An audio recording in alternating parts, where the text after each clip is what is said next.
ইমাম আহমদ ইবনে হাম্বল রাহিমাহুল্লাহ ছিলেন 10 লক্ষ হাদিসের হাফেজ, এরপরেও জনগণ মেনে নেয়নি। তার পায়ে রশি দিয়ে যেমন কুকুর মারা গেলে রাস্তায় মানুষ টেনে নিয়ে বাইরে ফেলে দিয়ে আসে, ইমাম আহমদ ইবনে হাম্বল তার যুগে নয়, এখন পর্যন্ত যত মানুষ এসেছে হাদিস শাস্ত্রে সবার চেয়ে বড় পণ্ডিত, এরপরেও জাতি তাকে মেনে নেয়নি, সমাজ তাকে মেনে নেয়নি। তার পায়ে রশি দিয়ে রাস্তায় টানা হতো, তাকে পিটানো হতো। ইমাম আহমদ ইবনে হাম্বলের মতো মানুষ জাতির কাছে সম্মান পেলেন না। আমরা জাতির কাছে সম্মান পাই বুঝতে পারি না। বুঝতে হবে আমাদের প্রচারের ত্রুটি রয়েছে। হক বড় তিতা, যা কালকে বলছিলাম। জাতি কেন সম্মান করে, জাতি কেন মূল্যায়ন করে? কই কেউ তো ইট মারে না, ঢেল মারে না, পাটকেল মারে না, সম্মান সহকারে খেতে দেয়। সেই জন্য তো আপনাকে গতকালকে আমি শোনাচ্ছিলাম যে আখেরি মোনাজাতে আপনি হাত তোলার পূর্বে এইভাবে একটু বলুন, তাহলে বুঝবো আপনি হক কথা বলছেন। বুঝলাম আপনি বড় কাজ করছেন, বুঝলাম আপনি বড় হুজুর, অনেক দূর থেকে এসেছেন, আমেরিকা থেকে এসেছেন, লন্ডন থেকে এসেছেন, সৌদি আরব থেকে এসেছেন।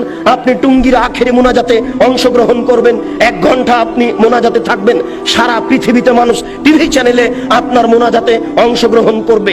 সেই টুঙ্গি থেকে নিয়ে মতিঝিল পর্যন্ত মানুষ একাকার হয়ে আপনার মোনাজাতে অংশগ্রহণ করবে।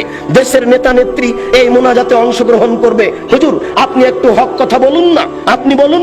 আল্লাহর নবী বলেছেন লা ইয়াফলাহু কওমুন ওয়াল্লাহু আমরাহুম ইমরাতান, ওই জাতি কোনোদিন পরিত্রাণ পেতে পারে না যে জাতি নারীকে করেছে নেত্রী। ওই জাতি কোনোদিন পরিত্রাণ পেতে পারে না যে নারীকে করেছে নেত্রী। ওই জাতি কোনোদিন পরিত্রাণ পেতে পারে না যে জাতি নারীকে করেছে নেত্রী।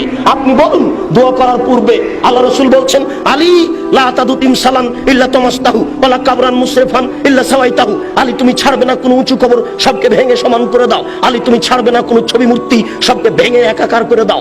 আপনি এই বক্তব্য দেওয়ার পরে এবার হাত তুলে দোয়া করুন, দেখা যাবে কত নেতা নেত্রী আপনার দোয়াতে অংশগ্রহণ করে, কত জনগণ আপনার দোয়াতে অংশগ্রহণ করে। আপনি হাত তুলে দোয়া করার পূর্বে বলুন আল্লাহর নবী বলেছেন মান সাদ্দা ফুরজাতান বানাল্লাহু লাহু বাইতান ফিল জান্নাহ। আল্লাহর নবী বলেছেন সালাত আদায় করার সময়তে দুইজনের মাঝে যেই ফাঁকা রয়েছে এই ফাঁকা বন্ধ করে যে আল্লাহ তার জন্য জান্নাতে ঘর নির্মাণ করেন। আপনি বলুন একটু, এরপরে আপনি হাত তুলে দোয়া শুরু করবেন। বাইতুল মুকাররম হচ্ছে বাংলাদেশের জাতীয় মসজিদ। বাংলাদেশের যারা বড় আলেম তারাই সেখানে খুতবা দেওয়ার অধিকার রাখে। বাংলাদেশের 3 কোটি আহলে হাদিসের আমির হচ্ছেন মুহতারাম আমিরে জামাত ডক্টর আসাদুল্লাহ গালিব, 5 ভাষার সমমানের পণ্ডিত। কই আজ পর্যন্ত আমরা দেখলাম না যে বাইতুল মুকাররমে তিনি খুতবা দিতে পারছেন। কোথায় হক রয়েছে? কে হকের কথা বলবে? আপনি একটু দোয়া করার পূর্বে বলুন। দেশবাসী শোনো, যারা বাইতুল মুকাররমের ইমাম তারাও শুনে রাখুন। আল্লাহর নবী বলেছেন মান সাদ্দা ফুরজাতান বানাল্লাহু লাহু বাইতান ফিল জান্নাহ, যেই ব্যক্তি দুইজনের মাঝের ফাঁকা বন্ধ করবে তার জন্য আল্লাহ জান্নাতে ঘর নির্মাণ করবেন। আল্লাহর নবী বলছেন এই শোনো, আমি দেখতে পাচ্ছি দুইজনের ফাঁকা দিয়ে শয়তান প্রবেশ করছে। তিনি কত কিছু বললেন এই কাতারকে সুন্দর করে সারিবদ্ধ হয়ে প্রাচীরের মতো হয়ে দাঁড়ানোর জন্য।